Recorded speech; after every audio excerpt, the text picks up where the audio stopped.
오늘은 2025년 서강교회 추수감사주일입니다. 추수감사주일에 성경적 기원은 유대인들이 지키는 3대 명절 중에 마지막 초막절입니다. 유월절, 오순절, 초막절, 장막절이라고도 부르고 또 수장절이라고도 불려지는 절기입니다. 약속의 땅 가나안에 들어간 이스라엘 백성들은 여호와의 명령을 따라서 초막절을 지키는데 처음에는 지난 광야 40년의 여정을 돌아보고 여호와께서 베풀어 주신 은혜를 기념하고 기억하는 절기였습니다. 지나간 이스라엘 백성들의 광야 40년 여정은 그야말로 기적으로 점철된 은혜의 여정입니다. 낮에는 구름 기둥으로, 밤에는 불 기둥으로, 또 매일의 양식인 만나를 내려주시고 메추라기를 내려주시고 생수를 내려주셨고 발이 부르지 않게 하시고 그리고 옷이 헤어지지 않게 하신 은혜, 그 많은 대적들을 물리쳐 이기게 하신 여호와 니시의 은혜, 그리고 시내산 언약이라고 하는 토라 613개의 이스라엘 백성들의 삶에 또는 신앙의 기초인 율법을 주신 은혜를 기억하는 그런 감동의 감사의 절기가 바로 초막절입니다. 이스라엘 백성은 지금도 그 광야의 여정, 하나님께서 인도하신 그 은혜를 기억하면서 초막절이 되면은 광야로 나가서 천막을 짓고 광야 40년 천막 생활을 기억하면서 그곳에서 온 가족이 한 주간 머물면서 초막절을 지킨다고 합니다. 그 초막절을 지킬 때 그때에 그 천막 안에서 그들이 낭송하는, 온 가족들이 읽는 성경이 전도서라고 합니다. 전도서 말씀을 함께 낭송을 하게 되는데 전도서는 모든 게 헛되다라고 선포를 합니다. 그래서 주제가 헛된 인생이다라고 그렇게 생각하는 분들이 많지만 전도서의 결론은 12장에 가면은 모든 게 헛되지만 헛되지 않는 유일한 길이 있다라고 하면서 따라합니다. 여호와를 경외하라. 그 내용의 말씀을 매일매일 한 주간 동안 온 가족이 낭독을 합니다. 그리고 그들의 전통에 의하면은 실로암 못에 가서 물을 길러다가 성전에 그 물을 붓는 그런 퍼포먼스를 하게 된다고 합니다. 그것은 광야에서 하나님의 백성들을 여호와께서 생수를 공급하신 그러한 은혜를 기념하는 퍼포먼스입니다. 그 모습을 지켜보시던 예수님이 요한복음 7장에 보면 어느 초막절에, 장막절 그 중간쯤 돼서 그런 말씀을 하십니다. 따라합니다. 나는 생명의 물이라. 그 실로암 물이 진정한 물이 아니고 내가 생명의 물인데 나를 마시는 자는 영원히 목마르지 아니하리라. 나를 믿는 자는 그 배에서 생수의 강이 흘러나리라. 할렐루야. 그렇게 선언해 주셨습니다. 그리고 밤이면 초막절에는 예루살렘 거리를 밝히는 4개의 덕을 세웠다고 합니다. 그 등을 세우고 밤에도 그 예루살렘 거민들이 마음껏 그 기쁨을 누릴 수 있도록 그렇게 했는데 그 모습을 지켜보던 예수님이 어느 초막절에 요한복음 6장에서는 선언합니다. 내가 세상의 빛이라. 에고에임이 그렇게 선언합니다. 그리고 광야의 여정을 기억하면서 베푸신 주님의 표적이 오병이어의 요한복음 6장의 표적입니다. 만나를 먹어도 너희들이 죽었지만 진짜 만나는 내가 만나라. 나를 먹으면 영원히 죽지 아니하리라. 나는 생명의 떡이라. 자, 이렇게 광야의 여정을 기념하는 그런 절기가 초막절인데 세월이 흘러가면서 그 초막절이 그 내용이 조금씩 변화를 경험합니다.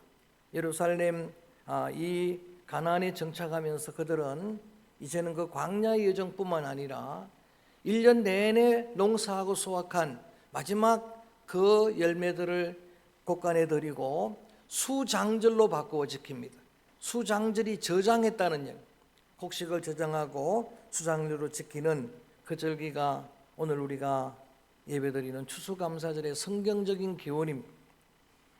교회력적인 기원은 미국 교회가 지키는 추수감사절입니다. 생스기빙 데이라고 하는 1620년에 8월 5일에 이 컬럼버스를 중심으로 하는 퓨리탄 청교도들이 120명이 헨리 왕과 제임스 1세의 박해를 못 이기고 그들이 모험을 합니다.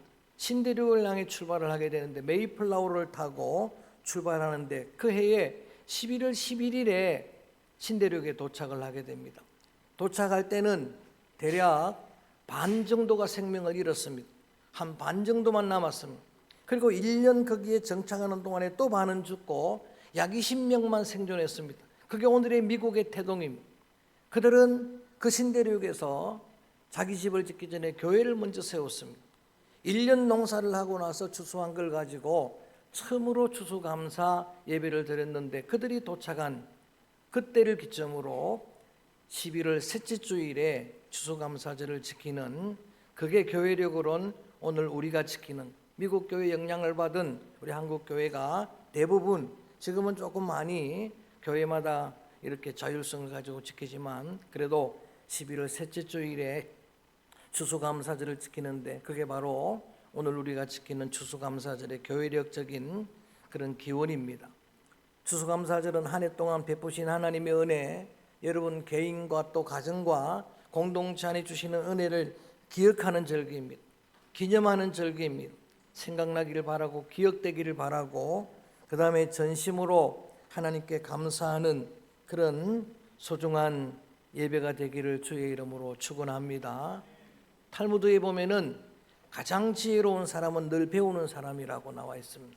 가장 강한 사람은 자기를 이기는 사람이라고, 그리고 가장 큰 부자는 범사에 감사하는 사람이라고. 그 사람이 영적으로 가장 강한 사람 아니겠습니까? 그래서 바울은 범사의 감사가 하나님의 뜻이라고. 범사 속에는 다 들어가는 겁니다. 느헤미야 8장에 보면 수문앞 광장 이스라엘 백성들에게 여러분 에스라는 그렇게 외칩니다. 이날은 즐거운 성일이니까 울지 말고 여호와를 기뻐하라. 여호와를 기뻐하는 것이 따라합니다. 여호와를 기뻐하는 것이 너희의 힘이라. 감사할 제목이 생각나지 않거든 지난 주일 말씀드렸던 것처럼 주님의 대속의 은혜, 구원의 은혜, 그 영원한 감사의 제목입니다. 나 같은 죄인을 주님이 그 모든 죄를 사해 주었습니다. 사죄의 은혜입니다. 죄인인 나를 의롭다라고 일컬어 주었습니다. 칭의의 은혜입니다. 죽었던 우리에게 영원한 산 생명을 주셨습니다. 영생의 은혜입니다. 여러분, 그런 은혜를 떠올리지 않더라도 지금 우리가 누리고 있는 모든 우리의 일상은 사실은 기적으로 점철된 기적의 은혜입니다. 어느 하나도 우연한 것 없습니다. 당연한 것 없습니다. 여러분, 우리가 숨쉬고 말을 하고 그리고 우리가 듣게 되고 스스로 띠뛰고 원하는 곳으로 갈 수 있는 수많은 간증자들의 간증을 들어보니 또 우리가 헌금하는 그 헌금의 대상자들을 보니까 어느 것도 당연한 것 없습니다. 전부가 하나님의 은혜이기 때문에 어떤 상황 가운데서 여러분은 감사할 수 있어야 하고, 뿐만 아니라 때로는 염려, 걱정이 우리를 엄습할 때가 있습니다. 오늘 기도자의 기도처럼 원치 않지만은 많은 어려움과 고난이 찾아오고 또 지금이 여러분 그 한복판일 수 있습니다. 그럼에도 불구하고 바울은 말합니다. 아무것도 염려하지 말고, 염려가 되는 상황인데도 염려 대신에 감사로 너희 구할 것을 하나님께 하리라. 염려 대신에 감사로 기도하라고. 여러분, 오늘 우리가 생각해 보면은 감사의 제목이 너무 많습니다만 저는 오늘 특별히 추수감사절에 세 가지 감사의 제목을 함께 나누려고 합니다. 그 첫 번째 감사가 일입니다. 일을 주신 하나님께 감사하자라고 하는 그런 이야기입니다. 하나님은 일하시는 하나님입니다. 이세 동안의 천지를 창조하셨습니다. 제1회 되는 날에 쉬신 하나님, 하나님의 형상대로 우리 인간을 창조하시고 창세기 2장 5절에 보면 우리를 그 피조물 창조하신 그들에게 이끌어 가시면서 하나님은 명령을 주셨습니다. 이 만물을 다스리고 지키라고 일을 주셨습니다. 사명을 주셨습니다. 범죄한 아담에게도 땀을 흘려야 그래야 땅의 열매를 얻을 것이라고 말씀을 하십니다.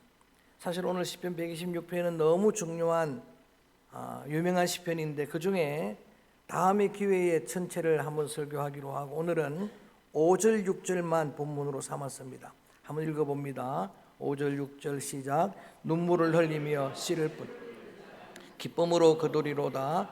울며 씨를 뿌리러 나가는 자는 반드시 기쁨으로 그곳 식산을 가지고 돌아오리로다. 아멘. 울며 씨를 뿌리는 자가 기쁨으로 거두리로다. 울며 씨를 뿌리러 나가는 자가 기쁨으로 단을 거두리로다 라고 하는 그런 말씀인데, 사실 이 말씀은 늘 역사적으로 설명해 드렸던 바벨론 포로에서 그들이 70년 만에 해방된 감격을 노래한 거예요. 그래서 꿈꾸는 것 같았다라고 그렇게 고백하다가 이 해방의 감격도 그냥 된 게 아니고 누군가는 눈물을 흘렸다는 이야기예요. 누군가는 눈물 흘리며 말씀의 씨를 뿌렸다는 이야기예요. 누군가는 기도의 씨를 뿌려서 거두게 된 것이라고. 여러분, 오늘 첫 번째 감사 제목으로 일을 주신 하나님께 감사라는 것은 가만히 생각해 보면은 일을 주신 하나님께 감사할 제목이 있는 거예요. 내가 일을 한다고 하는 것은 그거는 살아있다는 증명이고, 내가 일을 한다는 것은 건강하다는 증명이고, 내가 일을 한다는 건 재능이 있다는 이야기고, 그런 여건 상황, 그런 맑은 정신, 이거 다 모든 여건이 그렇게 조성되었다는 그런 증명입니다. 시편 128편 말씀에 우리 한번 따라할까요? 내 손이 수고한 대로 먹을 것이라. 여러분, 수고 없는 열매를 성경은 약속하지를 않는 거예요. 열심히 수고하고 그 열매를 먹는, 여러분, 종교개혁자들이 대부분 가비를 중심으로 주장한 게 만인 제사장설이고 그 다음에 직업신수설입니다. 이 말의 의미는 그 이전에 로만 캐톨릭 때는 이런 여러분 사상들이 없었는데 이 사제들 또 교황들 그들이 가지고 있는 직분이 제사장이고 그리고 성직이라고 생각을 했는데, 종교를 개혁하면서 우리 누구나 다 제사장이고 그 다음에 우리가 가지고 있는 모든 일들은 다 성직이라고 하는, 여러분 목회를 하고 신부님을 하고 이것만 성직이 아니고, 그래서 믿음으로 잘 감당하게 되면은 그 모두가 거룩한 일이라고 하는 겁니다. 그래서 여러분 어떤 일을 하든 간에 어떤 일을 주셨든 간에 미화원이 청소를 하면서 내가 이 청소하는 쓰레기를 줍는 일이 아니고 나는 하나님이 창조한 세계를 관리하는 사명자다라고 그런 자부심을 가지고 일한다고 합니다. 어떻든 처음의 감사는 우리에게 일을 주신 그 하나님의 은혜에 감사하는 겁니다. 하나님께서 주신 소중한 이러한 은혜가 여러분 영원히 계속되지는 않습니다. 가만히 생각해 보면은 정말 우리에게 일할 수 있는 그런 시간이 얼마 남지를 않았습니다. 성경은 그래서 계속해서 이야기합니다. 이 세월을 허송하지 말고 세월을 아끼고 시간을 구속하라고 하는 의미. 여러분, 흘러가는 시간을 아끼고 그렇게 해서 우리 믿음의 귀한 성도들, 내게 주어진 일들, 그 소중한 맡긴 자들에게 구할 것 충성이라고 하신 귀한 말씀을 기억하고 주님의 소중한 은혜에 감사하며 소중한 사명들을 감당하기를 주의 이름으로 축원합니다. 두 번째 감사의 제목은 열매입니다. 여러분, 고린도전서 3장 6절에서 바울은 늘 소개해드린 대로 이렇게 말합니다. 나는 심었고 아볼로는 물을 주었지만 자라게 하시는 분은 누구다? 하나님이다. 여러분, 할 수 있는 일이 바울은 심는 일이에요. 우리가 할 수 있는 게 별로 없습니다. 그리고 그 심었던 그 씨앗을 아볼로가 물을 주고 양육하는, 그런데 바울은 궁극적으로 자라게 하시고 열매 맺게 하시는 분은 하나님이라고. 복음의 씨는 내가 뿌리지만 그 영혼을 구원하는 구원의 열매는 하나님께 속한 것인 줄로 믿습니다. 농부가 씨를 뿌리지만 때를 따라 비를 주시는 분은 하나님이고 싹이 나게 하시는 분은 하나님이고 열매 맺게 하시는 분은 하나님인 줄로 믿습니다. 예수님이 전하신 에고의 힘이 마지막 나는 누구다라고 선언하신 그 말씀이 요한복음 15장 말씀, 설교도 해드린 말씀인데, 예수님은 마지막으로 나는 생명의 참 포도나무다, 너희는 가지다라고 우리와 관계를 그렇게 비유를 하시면서 이 포도나무에 붙어 있어야 너희가 내 안에 있고 내 말이 너희 안에 있으면 그 가지는 저절로 열매를 맺지만은, 따라합니다, 나를 떠나서는 아무것도 할 수 없느니라. 믿습니까? 주님을 떠나서는 아무것도 할 수 없는 거예요. 가지가 열매를 맺어야 너희 내 제자가 되리라. 성령의 열매는 그야말로 성령 열매입니다. 힘으로 능으로 되는 게 아니고 우리 안에 임재하는 성령이 인격의 열매를 맺게 하는 거예요. 사랑이라 화평 인내 자비 양성 충성 온유 절제, 그런 열매가 있어도 그건 하나님이 주시는 은혜예요. 우리 가운데 어떤 열매를 여러분 거두더라도 그것은 하나님의 은혜인 줄을 믿고 그 열매를 감사하는 그런 성도들 되기를 주의 이름으로 축원합니다. 일을 주신 하나님, 열매를 주신 하나님.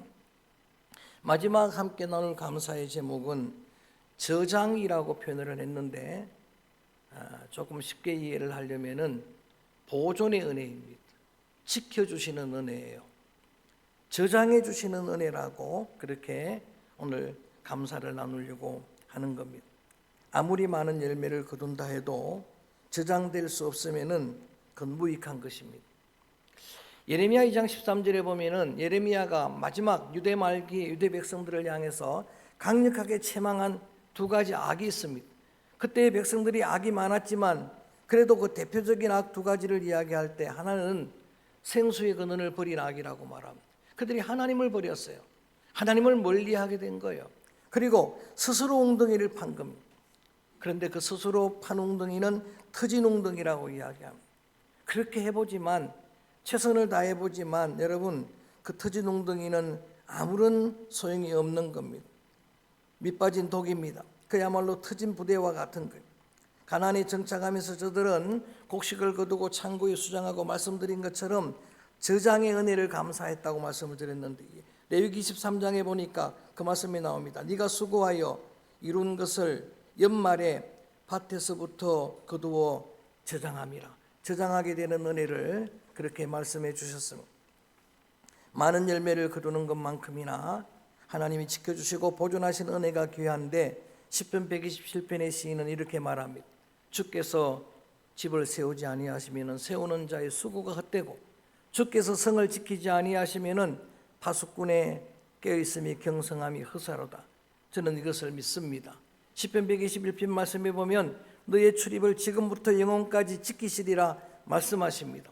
사람이 아닙니다. 어떤 여러분 동역자가 아닙니다. 하나님이 친히 그렇게 약속하신 말씀, 요한복음 10장 29절에 보면 만물보다 크신 주님이라고 고백을 하면서 아무도 아버지의 손에서 빼앗을 자가 없을 것이라고 말씀을 하십니다.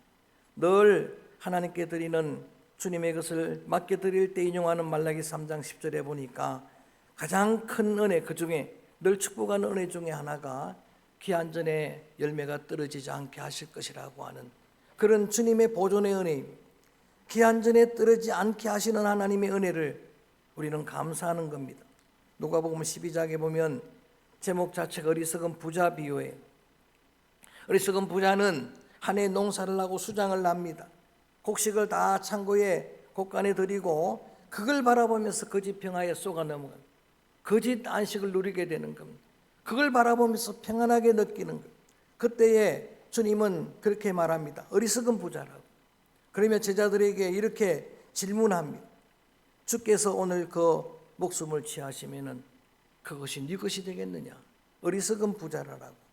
생명은 주께 속한 것입니다. 주신 분도 주님이고 지켜주시는 분도 주님입니다. 범사가 내가 주인 삼았던 모든 것의 주인이 주님이신데 주께 속한 겁니다. 건강도 재물도 자녀도 기업도 주님은 끝까지 말씀하십니다. 따라합니다. 내가 지켜주리라. 내가 친히 불성각이 되리라. 어쩌면 다음 주일에 스가랴 말씀 가지고 선언하게 될 말씀인지 모르겠습니다. 이 기도 때 받았던 말씀을 먼저 전하게 되면은 더 미뤄지겠습니다만, 여러분 다 성곽이 무너지고 없는데도 이스라엘 백성들 포로에서 돌아온 그들에게 말합니다. 걱정하지 말라는 거예요. 내가 불성각이 되겠다. 내가 지켜주겠다. 내가 보존하겠다. 라고 하는 이야기입니다. 아브라함에게 축복하면서 내 자녀가 수천 대가 복을 받을 것이라고 말씀을 하셨는데, 저는 그 약속의 말씀을 함께 묵상을 하면서 믿음도 주님이 지켜주셔야 합니다. 믿음도 주님이 지켜주셔야 가능한 거예요. 여러분, 아브라함의 자녀 수천대가 복이 된다는 그 이야기는 아브라함의 믿음이 이삭에게로, 야곱에게로, 요셉에게로 개성된다는 이야기. 그의 믿음이 개성되고 은혜가 개성되고 수천대가 복이 될 것이라. 계속해서 주님은 은혜는 수천대를 약속을 하는 거예요. 여러분, 그러나 또 하나 부모된 여러분이 기억해야 될 거 있습니다. 은혜만 그렇게 개성되는 게 아니라 은혜긴 하지만 이거는 수천대고 그 악은 죄는 3, 4대까지 이어지리라 말씀을 하셨습니다.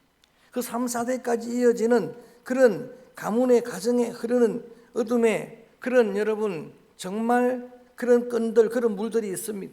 그래서 오늘 저는 여러분 이 말씀을 제가 마무리하면서 그런 축복을 여러분과 함께 나누고 선포하려고 합니다.